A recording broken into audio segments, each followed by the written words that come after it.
again. I am John with Hyperactive Monkey Fitness, and this is... Hey guys, I'm Steven. I'm with Davenport European Martial Arts School. And today we're going to be showing you how to do what's called a descending cut, but it has other names that it goes by.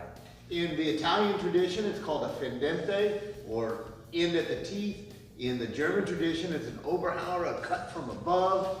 And what's going to be important about this video is that we're going to show you how to do this without destroying your shoulders and your arms. It's very important when we're throwing cuts to be able to get the power into it, but because we have all the weight in front of us, we have to use different muscle groups so that we don't hurt ourselves in the process of trying to hit the other guy. That is so true. Even though it would be really awesome to be able to throw a cut and have your arm fling with it.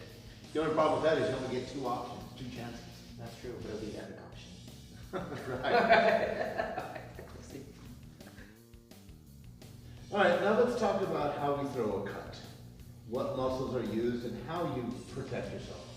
When I started, it was 1989, and our swords were made out of leaf springs. Did no better, didn't have any other equipment that we could get swords from, so our swords were stupid heavy.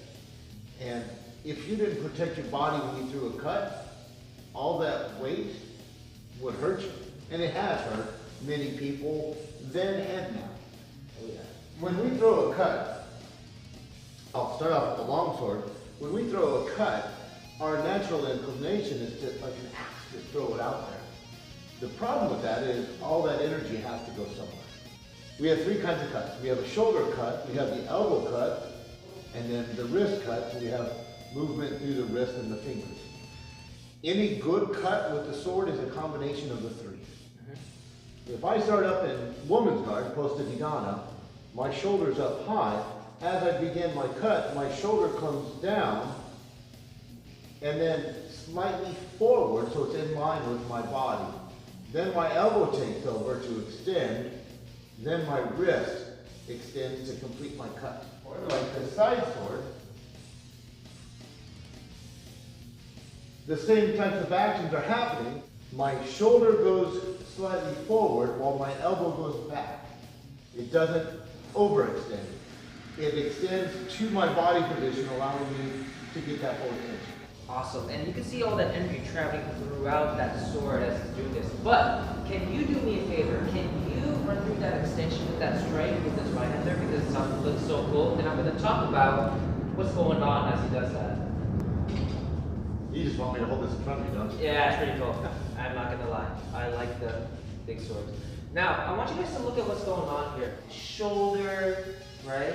His arms and his back. The three muscle groups that we're really gonna be focusing on, we're gonna be focusing on your trap, which is the muscles on the top. They help kind of press that shoulder down. We have the rhomboids just next to your scapula, your shoulder blade, and your spine. They kind of pull you back and in to create a support structure for the shoulder and deltoid. And then on the anterior side, we have the serratus, which kind of lifts up, if you remember from our last video, and it actually creates like a break for the extension of that arm. And when these three combine, they hold your scapula into place, which helps to hold your chest and your shoulder and lock it in line. You saw what a good strike looks like. Now, let's show you what a strike would look like with somebody who hasn't done sword work quite often. We'd like to invite and thank Shannon. He has a YouTube channel called Hacking Civilization. So Shannon, thank you for joining us today. Appreciate your help. He has done some sword work with me, and he trains with John.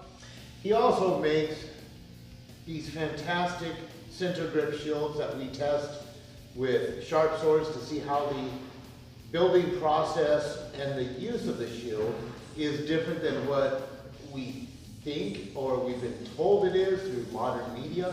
For now, let's talk about a cut. So let's use the long sword to start off with. So if you'll put your sword on your shoulder, your right shoulder. Okay. Pull this back just a little bit and pull these arms back.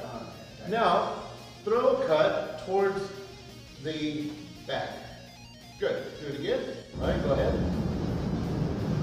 Perfect. So now, I'm just going to put my hand here so you're not supporting all the way. Well, if you guys notice here, right, do you mind taking your hand off really quick so you can see? A lot of that weight's being supported on his forearms and his elbows. And you can go ahead and miss that. Once he has that base point on the other side, he gets to relax a little bit. But all of this is going towards his grip. So as he's running through extension, you can see what's happening with his back here. We were talking about the traps, we're talking about the rhomboids, and we're talking about the serratus. Do a small adjustment on his back, get him to activate his rhomboids a little bit more, and then you'll see what happens to this change. So I'm going to pinch back. Now you notice, and you push your shoulder slightly, good, and now you push this, there you go. Once he's activated his rhomboids, once his traps depress that shoulder, that energy, right, can travel straight through and he doesn't have to overload his forearm. The heavier the weapon is, or if it's not heavy, but you're tired, it's very easy to hurt yourself. Correct. In order to keep ourselves from getting injured, we need to build up the muscles that allow us to do this. For that, I hand it over to John. Yeah. Steven has changed, and now he is going to demonstrate the exercise I'm going to give you. So the first exercise we're going to do is called a Superman plank, or it's like a plank variation. He's going to go ahead and drop his hands in front. You'll notice that his hands are right under his shoulders. Lift his knees off the ground. In this plank, he has his shoulders, his hips, his knees, and his ankles all in line. Now, to create the Superman plank, he's actually going to elevate his hands, or he's going to move his hands forward to create a 45-degree angle and try to keep that structure. Go ahead and just keep it there for once. There we go. And you can try to keep that structure. Go ahead and rest there, Steven. If that's too easy, we can switch it up into something that's a little bit more dynamic with what we call walkouts. The walkout is basically the Superman plank, or transitioning between the normal plank and the Superman plank. When you do this, you want to make sure that once you're in position, you do not twist out your hips. Otherwise, you are not going to get the most benefit from the exercise. So from here, I'm going to try to keep my hips stable and neutral. Walk it forward once, right? And bring it back. These two exercises are a bit too hard. You can also go into regression. I usually use an elevated tool to recreate that. You're still going to go on your knees, but you're elevated so that it allows you to keep that line. So you can go ahead and go into a Superman plank from there, and you can just walk out forward and back. Good.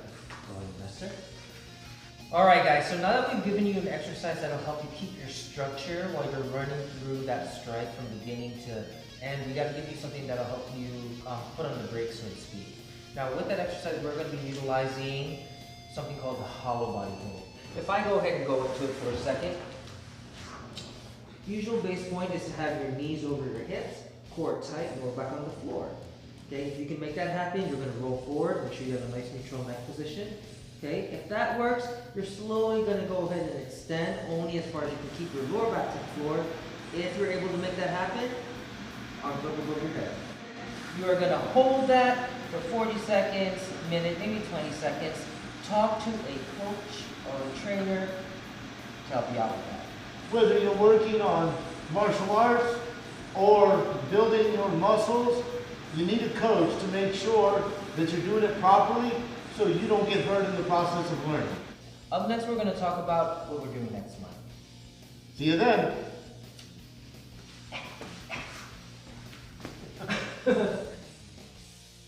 Alright guys, thanks for joining us this month for our video. It was a lot of fun. I hope you learned something in throwing cuts and what muscles to use. Especially not hurting your shoulder doing it. Right, next month, what are we doing, Joe? Next month, we're going to be working on ascending cuts, or what is it called again? In the Italian tradition, it's called a sottani, a rising blow. You're going to know how to be able to throw that cut while keeping your body stable and not falling off as you're extending.